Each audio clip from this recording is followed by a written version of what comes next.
Kaibigan, ito problema natin, di ba? Pera. Paano dadami ang pera natin kung maliit lang ang income natin? Di ba? Mahirap po to gawin. Actually, mahirap tong video na ituturo ko sa inyo. Kaya wina-warningan ko kayo, mahirap ang tips na to. Pero nagawa ko to sa sarili ko. Minsan, ito na lang talaga ang paraan para kumita kayo ng pera. Kasi, paano ka magiging malusog? Ang mahal ng gulay, mahal ng ulam, wala na eh. Kailangan mo talaga kumita ng pera. Kaya nga, yan ang tinatopic ko ngayon. Hirap to ha, pero effective siya. Dadami pera mo kahit maliit ang kita. Pero bago ko sabihin sa'yo yung 5 tips ko, meron muna ako konting explanation para matanggap nyo. Kasi I'm sure marami dyan magagalit agad. Oh. May mga hadlang dito sa 5 tips ko. Kung kayo ay mayabang katulad nito, konti lang ang pera, yabang na, mahal na nung salamin niya, mahal pa ng relos niya, yan na yabang niya sa lahat, hindi to para sa'yo. Kung gusto mo magpasikat sa barkada mo lagi, hindi rin tong tips para sa'yo. Kung mas mahalaga sa'yo ang sasabihin ng mga kaibigan mo, kailangan may Louis Vuitton ka, hindi to po para sa'yo. Ang goal natin, dumami ang pera mo kahit maliit ang kita mo para may future ka. Para maging masaya ka. Kung di ka marunong magpigil, yan, no? Gusto mo agad, pag meron ka nakitang pagkain o gamit, bili agad. Hindi po to para sa'yo. Pero effective siya. Tingnan mo, ha? Si John Rockefeller, napakayaman to sa Amerika. Meron siyang foundation, 100 million dinonate niya sa gobyerno. Kita mo, sabi niya, dapat matipid. Matipid is essential to well-ordered living. May order ang living mo. Marami nagsasabi, ang habit na pagtitipid, isang pag-aaral yan eh. It fosters every virtue. Patient ka, kalmado ka. It teaches self-denial. Marunong ka mag-sacrifice. Cultivate sense of order. May order eh. Ito lang gastos, ito lang ang kita. Trains to forethought. Kaya mo mag-isip sa future mo and broadens the mind. Tunay po yan. May foresight. Dami ko na binabasang libro. Actually, gusto ko mag-bookstore noon. Lahat ng libro, self-help book, sa pera, lahat. Basically, isa lang ang sinasabi niyan eh. Ano, may mga law of attraction. Nabasa ko na yan. Kaya iso-shortcut ko sa inyo. Sanay po ako sa mayaman. Marami akong kausap na bilyonaryo. Sanay din ako sa mahirap. Ang advantage ko lang, kaya ko ibaba. Hopefully with this video, ibababa ko yung tulong sa masa na nakikita ko sa probinsya na kawawang-kawawa na walang pera. O, ito na. Sinabi ko sa inyo, mahirap to. Pero pag ginawa nyo to, ito ginawa ko sa sarili ko. Hindi ko naman papayo sa inyo kung hindi ko ginawa sa sarili ko. Number 1, maging masaya sa murang paraan. Okay? Explain ko mamaya. Yung iba, kailangan masaya. May bag na mahal. Kailangan mamahaling gamit. Pwede kang maging masaya sa murang paraan. Explain ko mamaya. Planuhin kung kailan magpapakasal, kailan makikipagtalik, gaano karami ang anak. Ako planado ako, 2 lang. 2 lang kaya ko eh. Siguro hanggang 3 kaya ko. Pero kung 3 anak namin ni Doc Lisa, hindi na ako gaano makaka-charity work eh. Explain ko, magkano gastos bawat anak.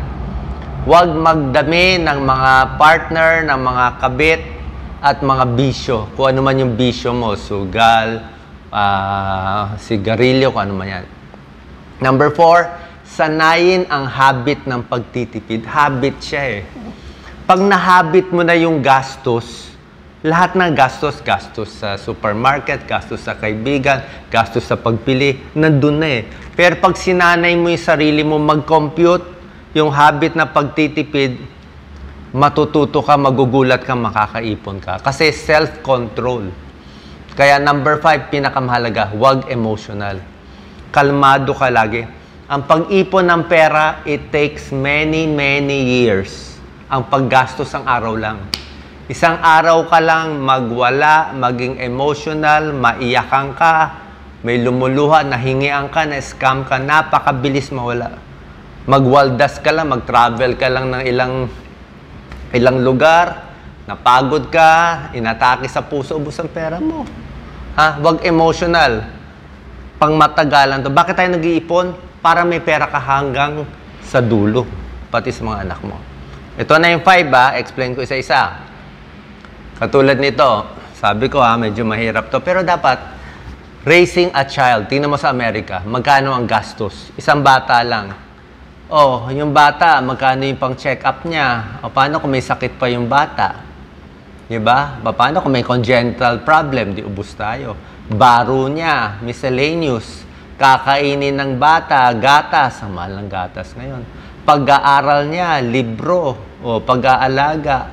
Bahay, transportation. Ito hanggang 18 years old. Tingnan mo to sa US, ilang milyon inaabot. Sa Pilipinas, siguro 500,000. Kulang pa yun kung gusto mo magandang pag-aaral. Diba? Bawat bata yan. Sasabihin ng iba, gusto ko maraming anak Pwede naman. Pwede maraming anak kung gusto nyo. Kaya lang, kaya nyo ba gastusan? Lalo na yung mga kababaihan. Teenager pa lang, 15 years old, 16 years old, nanay na. Paano ka pa mag-aaral? Paano ka pa magiging doktor, nurse, o lawyer? Ay may anak ka na at age, teenager. Isang pagkakamali, matatapos Matatapos yung life mo Malilihis ka Kaya yung partner nyo, napakahalaga yung pagpili nyo ng partner. Kung makahanap ka ng Bill Moco na babae, kahit maganda yung babae, baka maubusan ka. Buti to si Doc Lisa, matipid So, hindi ko naman sinasabi ito talaga straight talk. Mahal to So, tingnan mo, ilan anak ang kaya mo, ilan ang plano nyo, Sabi ko, wag magagalit. Next, impulse buying. Ang dami sa kababayan natin. Nakakita lang ng pagkain sa supermarket. Wala na planning. Bili ng bili. Kaya nga sa counter ng supermarket, doon nilalagay mga sweets Kasi alam nila yung mga tao, wala nang control. Naglalabas na ng pera, dudukot doon di ba? Extra gastos yun. Self-control failure. Yan. Emotional conflict. Kailangan marunong tayong magtiis. Ngayon, pag hindi mo binili, like meron akong cabinet na gusto bilhin nung isang buwan, sabi ko, pag-isipan ko muna. After 1 week, nakita ko, hindi ko pala kailangan Mas maganda ilagay na lang yung sapatos ko sa ibang lugar kaysa bibili pa ako. Tingnan mo, Doc Lisa, spending habits ng students. Ilang percent sa gadget, ilang percent sa pagkain, sa baro, sa sapatos, sa mga bag. Ang point is, at least alam niya yung gastos niya. Di ba? Travel yung isa. Travel ba yung isa? Ito. Focus mo, Doc Lisa. Itong bata, sasabihin mo, dito matipid siya. Pack lunch lang siya, 50 pesos. Ang galing nang gumawa nito Kung sino ba gumawa niyan. Ito, kumain sa fast food, 80. Wala nang 80 na fast food ngayon. 2-piece chicken, 150 net. Public transport. Ito, nagta-taxi. Diba? Ito, kape lang. 3-in-1. Ito, ibang klaseng coffee niya. Social siya. Magkano yung kape mo? 200 pesos. Walang sigarilyo. Tubig lang. Healthy pa siya. Walang beer. Ang laki na natipid niya. Pack snack siya. Ang nakatipid siya na 200 a day lang siya. Yung kabila, 660 a day. Diba? Sasabi. Gastos yun. Gastos to, 660. 200, Isang 200 lang. Sasabihin mo, Doc, 400 pesos lang yan, baliwala yan, bata pa yan Hindi po. Kung ano yung habit niya nung bata siya, yun ang habit niya pag matanda siya. Kung ano yung luho niya nung bata siya, yun ang luho niya pag matanda siya. Kaya sanay ako sa wala Sanay ako sa wala. Alam ko ano mahalaga, ano hindi mahalaga. Ito Ito rin, maraming matatamaan, huwag magagalit Hindi ko kayo pinapatamaan, hindi ko kilala ang mga buhay ninyo. Ang isang malaking gastos, yung big amounts di ba? Yung anak, bisyo, travel, ang laki ng gastos sa travel. Kahit travel ka lang sa Pilipinas, lalo na travel sa abroad, napakamahal. Oo, kaya uso nga staycation save money, relax ka pa. Hindi ko sasabihin, gusto ko mag-travel walang problema. Pero sana yung travel nyo, pwede nyo gawing once a year lang. Diba?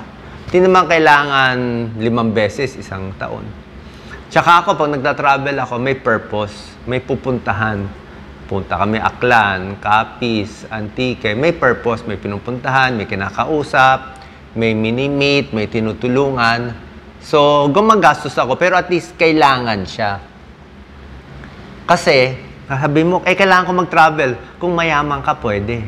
Yung mga mayayaman, nagta-travel paminsan-minsan, pero at least, ini-enjoy na nila. Pero kung konti lang ang pera mo, tapos nagta-travel ka, kahit sabi mo pa, budget airplane, budget hotel, budget, alam nyo, huwag mga galit. 1 week in travel, okay nga, budget ka lahat. Pero yung utak mo, wala sa pagkita ng pera. Oh, 1 week enjoy. Ay yung classmate mo, 1 week nag-iisip paano kumita. 1 week nagbebenta. So yung pera mo, kahit konting gastos, bumabagsak. Ay yung classmate mo, nagtiis lang 1 week, pataas siya ng pataas. Diba? Sabi mo mas masaya ka. Baka mas masaya ka initially, pero after 10 years, mas masaya yung may 1 million sa bank account o 2 million sa bank account. Tapos ikaw, paano kung magkasakit yung anak mo? O hingi na naman. O paano yung pang tuition? O wala na naman. Diba? Hindi pwede ganun eh. Hindi pwede you only live once eh. You only live up to, dapat hanggang matapos. Hanggang matapos ang buhay. Hindi pwede yung ngayon lang ubusin mo na agad. Being thrifty means spending money only on what is important. Yun ang gagastusan. Yung mahalaga at using resources wisely. Iniisip ng mga tao, oh, Doc, sobra ka naman tipid. Oh, matipid ako sa ibang bagay. Pero sa ibang bagay, ginagastusan ko pag kailangan. Parang vlogging, no? Kita mo, vlog ko, isang cellphone, 800 pesos lang to. Tapos yung stand namin, magkano yan? 450, ngayon 600, tumaas na nga eh. So, yan lang ginagamit ko. Simple lang, di ba? Hindi ko naman kailangan ganito karaming gamit eh. Meron nga ako, nakita, vlogger, wala akong pinapatamaan ha, imagination lang to. Ang dami niyang gamit, kompleto. Eh, wala pa naman 1,000 yung followers niya. Sakit naman ni Doc magsalita. Ang point ko, wala yan sa dami ng equipment. Content is key. Diba? Kasi minsan bili ka ng bili, hindi rin naman eh. Hindi rin mag-i-improve eh. Dapat yung content muna. Okay? Hindi, may basic equipment ka, isang camera, isang ganyan, pwede na. Daanin mo na sa utak. Okay? May taong cheap. Sasabihin mo, baka cheap yung tinuturo mo, Dok. Hindi tayo cheap. Matipid tayo, frugal. Ang cheap na tao, gusto lang talaga magtipid kasi matipid siya. Kahit ma-hospital na, ayaw pa rin niya. Kahit pati sa gamot niya, ayaw pa niya. Gusto lang niya magtipid. Hindi tayo ganun. Frugal tayo, wais tayo. Gusto natin yung bibili natin may halaga. Binibili natin yung kailangan sa tamang presyo. Tinitipid natin para makabili tayo, makagastos tayo sa mas mahalaga. At nag-splurge tayo, gumagastos din tayo paminsan-minsan. Pero controlled siya. Okay? Nakikita nyo, binabago ko isip nyo. Yan, no? Why being thrifty is a good thing. Pag frugal tayo, matipid tayo, may pera ka sa bangko, sigurado, stress-free ka, mas matalino, mas sensible, mas smart ka. Yan. Okay. Ngayon sasabihin mo, Doc, tipid mo naman. Actually, ako, to be honest, bihira kami mag-abroad ni Doc Lisa. Hindi pa ako nakapunta ng Paris, Vienna. Pinapanood ko lang eh. Italy, kahit yung Eiffel Tower, hindi ko pa napupuntahan. Bakit? Matipid pa kasi ako eh. Wala pang purpose eh. Siguro kung may purpose. Kasi pag gumastos ako doon, gagastos kami at least 500,000. Baka more. Ngayon, baka 700,000 gagastusin ko. Pwede ko, kaya ko gastusan yung 700,000. Why not? Diba? Kaya ko mag-trip 3 beses ang taon. Kaya lang, dami humingi sa akin ng tulong. Kita mo na itong video sa comment. Ang dami, Doc, pahingi ito, may sakit, mamamatay, kailangan ng 20,000, yung anak ko mamamatay. So, ako, pagdating sa may humihingi, kahit hindi ko mabibigay lahat binibigyan ko. Doon ako masaya. Doon ako hindi matipid. Matipid ako, yung itong computer ko, kailangan ko maganda. 100,000 plus to. Diba? Cellphone ko, kailangan Samsung. Gusto ko. Salamin ko, kailangan mahal. Diba? Kotse ko, kailangan mahal. Bakit? Sasakit ang likod ko pag hindi mahal yung kotse ko eh. Oo. After 5 hours, yung aircon ko, kailangan mahal.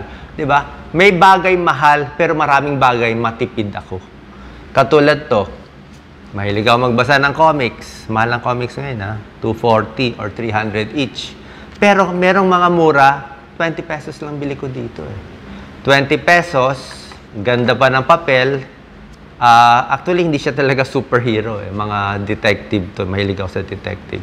Maganda siya. 20 pesos lang siya. Mas masaya ako sa mura na pareho din naman ang medyo luma lang. Libro. Mahilig ako ng libro. 650 to sa National. O magkano nabili ko? 56 pesos lang. Diba? Dok, ang tipid mo eh. Nagdi-delay lang ako kasi hindi naman siya ganun kakailangan. Diba? Kung makakahanap ka ng mura, why not? Diba? Kaya nagiging masaya ako sa murang paraan. O, sasabihin mo, Dok, ang corny mo eh. Nakita nyo? You have to change the way you think about money. Minsan nga, sa turon, masaya na ako. Kasama ko lang si Doc Lisa, naglalakad, masaya na ako. Nakakita ko yung araw, pwede na yon. Pero kung may chance, dati kasama ko parents ko, punta sila lagi Hong Kong o ibang lugar. O sama ako, di nakalibre tayo. Pero kailangan marunong tayong magtipid. Gagastos ka kung may pera ka na. Pero yung habit eh. Tapos, para kumita ng pera, para magtipid, kailangan alam mo bakit ka nagtitipid. Hindi tayo nagtitipid para lang gusto natin magtipid. Kailangan meron kang purpose. Gusto mo tumulong, gusto mo may project na maganda, para may purpose yung pagtitipid. Katulad nito, matipid ako, pero during the pandemic, nagbigay kami ng 1,100 kaban ng bigas. 2 million na gastos namin dito. Oh. Ngayon, may bago kaming show. May bago kaming show sa isang channel. Tinatansya ko magagastos ko per year. Ang tansya ko, abot ako. Kasi yung show, libre. Pero yung tulong sa kababayan, hindi libre. Tinatansya ko, gagastos ako mga 3 million in a year. Oh. Matipid ako sa iba, pero pagdating dun sa 3, parang wala akong choice eh. Kasi tulong yun eh. Oh, tulong yun sa mahirap eh. Dami-dami, daan-daan matutulungan natin eh. So, pagdating doon, hindi ako nagtitipid. Sa travel, sa anak, sa sarili, yung mga hindi kailangan, doon ako nagtitipid para magawa ko yung gusto ko. Kasi dito ako mas masaya. Ito, nililinaw ko. Sabi ko sa'yo, kakaiba video ko. Lahat ng turo namin sa inyo, libre. 2007, wala pang monetize sa Facebook, YouTube, nandito na kami. 15 years ago, kami pa lang nga nagbablog eh. Diba? Konting-konti lang kami noon. Diba? Sa wala akong pakialam, may pera, walang pera, gusto ko mababuhay nyo. Wala kaming binibenta o wala kaming binibenta. Kung meron kayong nakikitang product, fake po yun. Diba? Inuulit-ulit ko, fake po yun. Wala akong binibenta. Wala kaming agenda. Wala ko hihingin sa inyo. Gusto ko lang humababuhay nyo, yumamang kayo. Si God na bahala sa reward ko. Okay? Masya-shock kayo anong plano ko. O sabihin mo, didiretso ko sa inyo. Anong gagawin mo? Tipid ka ng tipid, turo ka ng turo. Anong gagawin mo? Ito lang ang goal ko eh. Okay. I'll be very honest with you. Ang buhay ng tao maiksi. Maka 20 years pa ako, swerte. Maka 10 years ako, swerte. Diba? Ang goal ko lang, pag namatay ako, at least ginawa ko lahat, bahala na si God. Kung may Diyos, baka may kwarto tayo dito. Kung walang Diyos, di wala. Diba? Pero mas long term ako mag-isip. Mas gusto ko dito. Ay, yung mga korap na politiko, sigurado wala dyan. Baka na dun sa baba-baba. Diba? Yun ang habol natin eh. Tanggalin mo lang yung corruption, billion-billion na matutulong. Okay? Na-explain ko na sa inyo, babalik ko sa mahalaga. Dadami pera mo kahit maliit ang kita. Masaya ako sa mura, pero magastos ako sa ibang bagay pag sa pagtulong. Pinaplano ko dami ng anak ko. Bakit 2 lang? Kaya ko mag 3 or 4. Sabi ko yung gagastusin ko sa pangatlo, pang-4, yung mga anak na mahihirap na lang tutulungan ko para may chance kami makatulong ni Doc Lisa. Bawasan ng bisyo, habit ng pagtitipid sa maraming bagay, pero doon sa mahalaga, doon ako naglalaan. Okay? At wag emotional. Diba? Wag sunod-sunod sa iba. Okay? So yan po, tuloy-tuloy lang tayo sa pagtulong. Napakatagal na nito, 25 years na to. Kasi may nagsasabi, bago lang kayo. Hindi. Ito, parang 30 years old pa lang ako dito. Almost 27 years ago. So, sana po nakatulong tong video. Yung pagtitipid, ginagawa ko to sa sarili ko. Sana magkaroon tayo ng ganung mindset. Ito lang talaga yung paraan eh. Tapos pag yan ang mindset nyo, unti-unti, yayaman kayo. Dadami yan. Pag umabot na ng milyon-milyon ang pera mo, ito pa rin mindset mo, dadami yan talaga. Alam to ng mga matatanda. Sana matutunan ng mga bata. God bless po.